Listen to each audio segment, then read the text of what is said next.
All right, are you ready? It's time to shake things up so we can shake things off.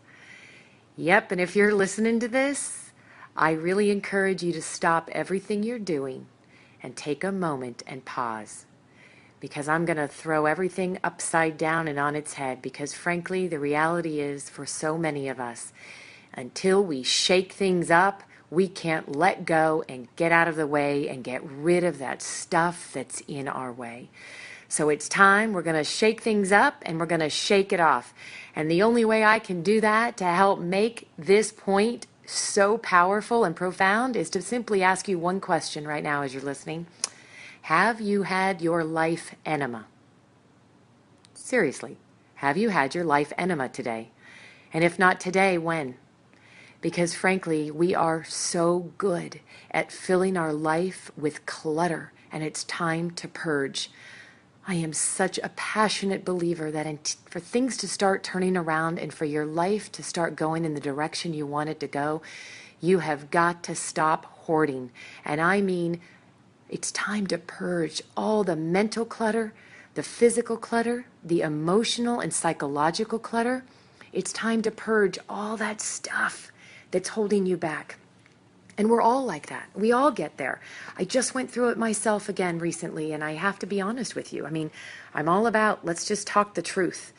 And so I want to talk to you and I want to share with you. And if this is something that really hits home and you want an opportunity to talk in confidence and want some coaching around it, I'd love to help you. And reach out to me at hollydowling.com.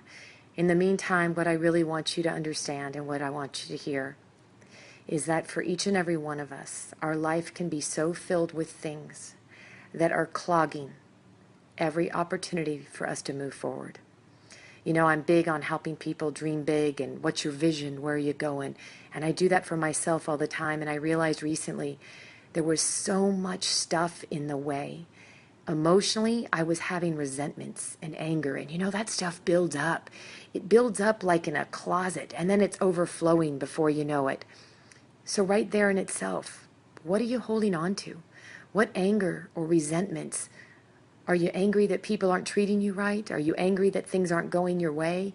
Is there resentments that are slowly deteriorating at you? They're like toxins. They're like a poison that gets into our system, but guess where it starts? It starts right upstairs in your brain and in your mind. Because we're so good at filling our mind with stuff. It's garbage in, garbage out. What's going in? Because it's time to get it out.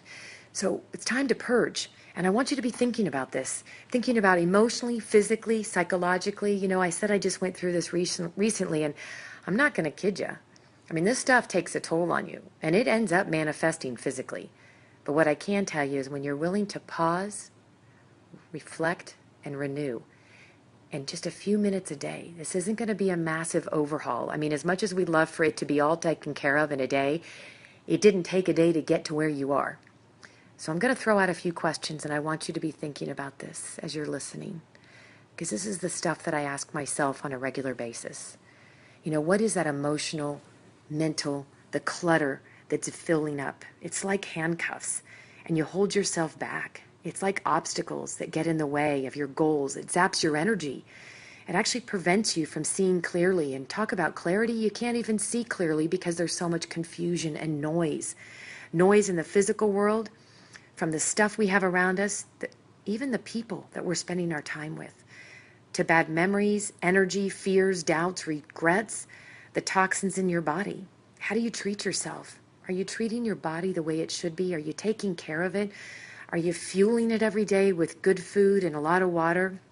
I mean, all of this stuff are things that affect how we show up in this world and how we move forward, fulfilling our dreams.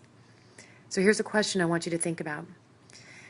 Do you find right now that you're in the same place you were 10 years ago, talking about the same stuff, sharing the same stories, wallowing in the same black cloud? Because if you can look back and say 10 years ago, I feel like I was the same person I am today, then you've got to purge. It's time. We got to remove some clutter. Can you remember the last day you spent all by yourself? When is the last day you said goodbye to the world and took some time alone for you? You know, when you are alone, how do you feel? Do you feel peaceful? Do you look forward and relish being alone, or do you get anxious? Do you feel anxiety? Do you find that you're searching for things because you get distracted? One of the biggest lessons that I put in place for myself, and it was not easy, but I now relish it. I love having time alone. My time for Holly is priceless. I actually look forward to it and I calendar it. I put it on the calendar. And let me tell you something, when you start purging and clearing out the clutter and the noise and all that stuff that's in your way, and you start making time for you, that white space, you know, how many of you are actually creating white space on your calendar? Take a look at your calendar. I encourage everybody to do this all the time, and I'll help you if it's too much of a struggle for you. But what you've got to start figuring out is look at your calendar, look at your personal and your professional commitments. How many of them do you really need in place? And how can you begin to actually calendar white space, time for you? If you were to look at my calendar, I now actually very intentionally have, it's called PRR, pause, reflect, and renew. And it's 20 minutes every morning. It's the most, anybody that knows me knows that that is the most critical part for me, that time alone in the morning. It doesn't matter where I am in the world and what hotel room I'm in, maybe speaking at crazy hours, but that time is critical. And then 3 times a day I do this, even at noon and at night.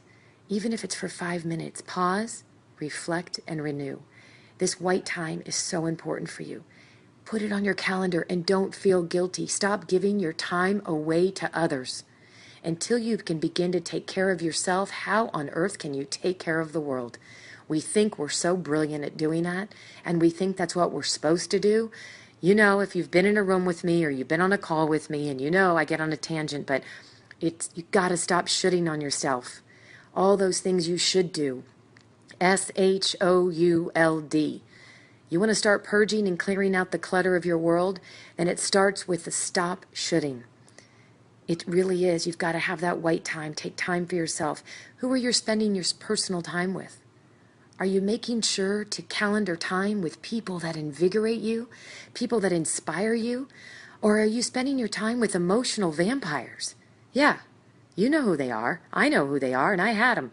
I've had to let go of friendships over the years because I soon realized when you take the time to really get clear and figure out where you're spending your time and who you're spending it with, you might find that there are people in your world, and this isn't going to be easy, that you're going to have to start setting boundaries with.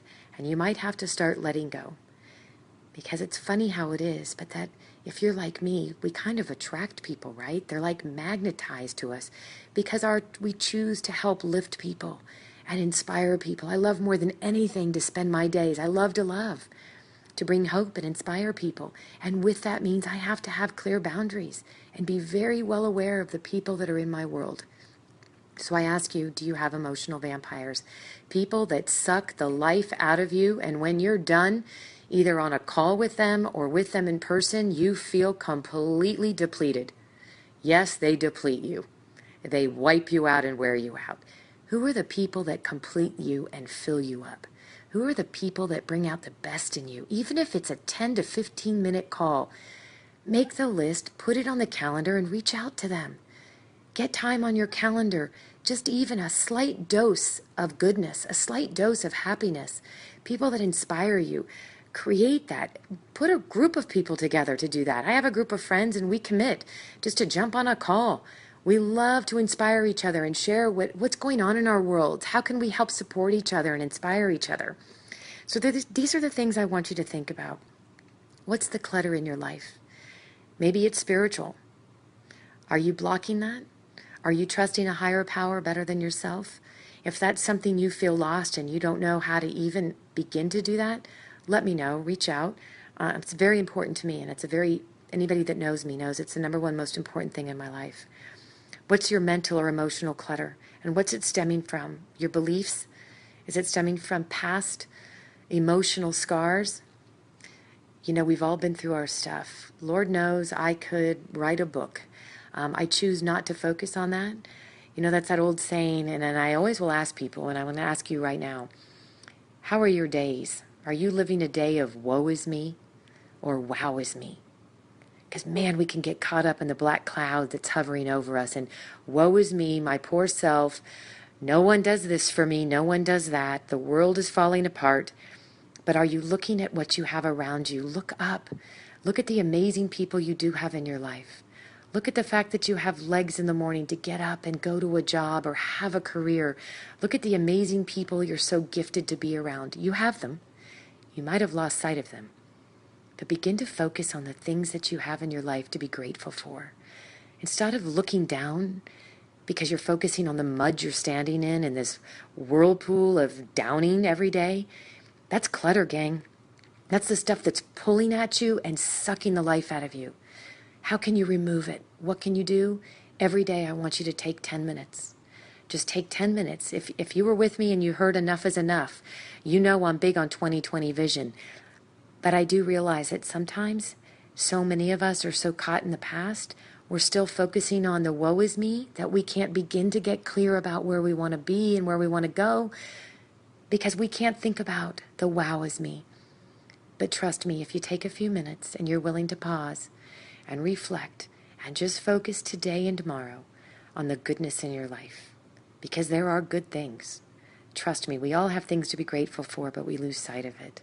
That's one of the first things you can do for yourself to begin to shed and purge, is to become aware, become highly aware of what's going on around you, where you're spending your time. And I'm going to tell you something, and I just did this again. I do this all the time because it has a magical effect on what begins to happen. Start in baby steps. Physical clutter. Begin cleaning out a closet. Start with one closet. Or here, I'll challenge you. You know the place that most people harbor so much stuff that's old and even outdated is in your bathroom counters, underneath in those cupboards. There's so much stuff that you don't need. Start there. Do one cabinet. Do one drawer. Then move to your closet. Maybe it's your office. Maybe it's your desk. Take 20 minutes and clear out the physical clutter in one space in your world. And I'm going to tell you, a magical thing will happen. It will feel so good, and you will be so invigorated that you're going to feel like, I'm going to be up all night. You're going to want to do more closets. You're going to want to do more cabinets. You're going to do more space in your office, whatever that is. But success breeds success. So you want to have your life enema? It's time to shake things up so you can shake off the stuff that's in your way. And like I said, if this is something you really struggle with and it's something you don't know where to even begin, reach out to me at hollydowling.com. I love to coach people around this. This is something I feel firmly and passionately about because I'd love to help you begin to dream and dream big, but I know we're all human. And it's so easy to get stuck and let all this stuff clog it up. And before you know it, you can't see the future because you're still focusing on all the stuff around you. So begin today. Take 10 minutes. And I'm going to challenge you. It's Monday. What can you do this afternoon or tonight? Take 10 minutes and clean out one aspect of your life. Go look at your calendar. See what white space you can put on your calendar. See what meeting you can cancel or what commitment you don't really need to be doing. And instead, fill it with something for you. Take a walk. Take some time to meditate. Whatever that is, put on your calendar PRR. Right now, when we're done, open up a calendar and put it on your morning, every morning at whatever time that is that you get up. 10 minutes for PRR. Pause, renew, and reflect. And it's time. You can do it. So good luck. Go have some fun. And remember, hopefully I did shake it up a bit. Kind of profound, but I firmly believe we all need a life enema. Have a great rest of the day. See you next week. Bye.